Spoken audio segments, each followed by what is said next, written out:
বন্ধুরা, অন্নপূর্ণা যোজনা নিয়ে একটা বাজে খবর আছে তোমাদের জন্য। দেখো, এই 2026-এ তো এমন অনেক মহিলারা আছো যারা ভোট দিয়েছো, আবার এমনও কিছু মহিলা আছো যারা ভোট দেওনি। দেখো, প্রথম কথা বলছি যে আগের দিন আমি একটা ভিডিও বানিয়েছিলাম যেখানে বলেছিলাম যে অন্নপূর্ণা যোজনার যে ভেরিফিকেশন চলছে সেই বিষয়ে একটু খোঁজ রাখতে। তো যেই ভেরিফিকেশনে লাগছে বলেছিলাম যে অ্যাপ্লিকেশন আইডির কাগজটা এবং যারা যারা ভোট দিয়েছো সেই ভোটের যে স্লিপটা রয়েছে সেই স্লিপের এক কপি জেরক্স। তো অনেকে সেই ভিডিওর কমেন্ট বক্সে আমাকে বলেছে যে দাদা বা ভাই, একবার তো টাকা পেয়েছি এবং আমি 2026-এও ভোট দিয়েছি, তাহলে কি এ সমস্ত আমাদের জমা করতে হবে?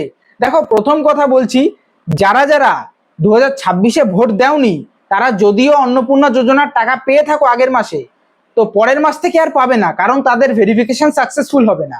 দ্বিতীয়ত, যারা আগের মাসে পেয়েছো এবং 2026-এও ভোট দিয়েছো কিন্তু ওই ভোটের যে স্লিপটা সেটা হারিয়ে ফেলেছো অথবা জমা দিয়ে ফেলেছো জেরক্স কপি না রেখে, তারাও আশা করছি পরের মাস থেকে পাবে না। কারণ ওই ভেরিফিকেশনই যদি না হয় তোমাদের, তাহলে ওই ভোটার তালিকা থেকে নাম বাদ গেছে বলেই এরকম গণ্য হবে।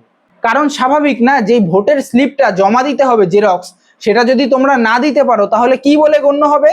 যে 2026-এ তোমার ভোটার তালিকা থেকে নাম বাদ গেছে বা তোমার কাছে কোনো প্রমাণ নেই তুমি যে ভোট দিয়েছো। দ্বিতীয়ত কথা হচ্ছে, যাদের কাছে সেই ভোটের স্লিপের জেরক্সটা আছে তারা এক কপি ওই জেরক্স থেকেও এক কপি জেরক্স করে রাখো, কারণ পরে কিন্তু ওই জেরক্স আবারও লাগবে, ঠিক আছে?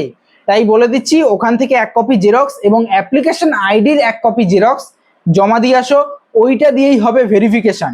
তাই সবশেষে আমি ক্লিয়ারলি একটা কথা বলছি, যারা যারা টাকা পেয়েছো, যারা টাকা পাওনি, যারা এখনো মানে যাই হোক না কেন, সবাইকে কিন্তু এই ভেরিফিকেশনের কাগজগুলো জমা দিতে হবে।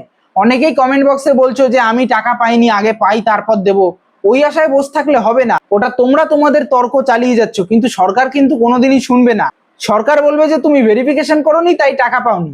তাই ভালো কথা বলছি, ভেরিফিকেশনের জন্য যেই দুটো কাগজ লাগবে সেই দুটো জমা দিয়ে আসো, ব্যাস কাজ মিটে যাবে। আর যদি এর মধ্যে একটা কাগজও না থাকে, ব্যাস তাহলে তো হয়ে গেল, গল্প শেষ, পরের মাস থেকে আর পাচ্ছ না, কি আর করা যাবে। চলো, এই তথ্যটা কিন্তু সবাইকে ভিডিওটা শেয়ার করে জানিয়ে দিও। আগের ভিডিওতে আমি দেখেছি অনেক রকমের প্রশ্ন অনেকে করছিলে, তার সমস্ত উত্তর দিয়ে দিলাম। আশা করি এরপর আর কোনো তোমাদের প্রশ্ন থাকবে না, থাকলে জানাতে পারো, আবারও ভিডিওর মাধ্যমে দিয়ে দেবো। চলো, টাটা বাই বাই। এরকমই আপডেটগুলো পেতে আমার ফেসবুক পেজকে ফলো করে রেখো। Tata guys.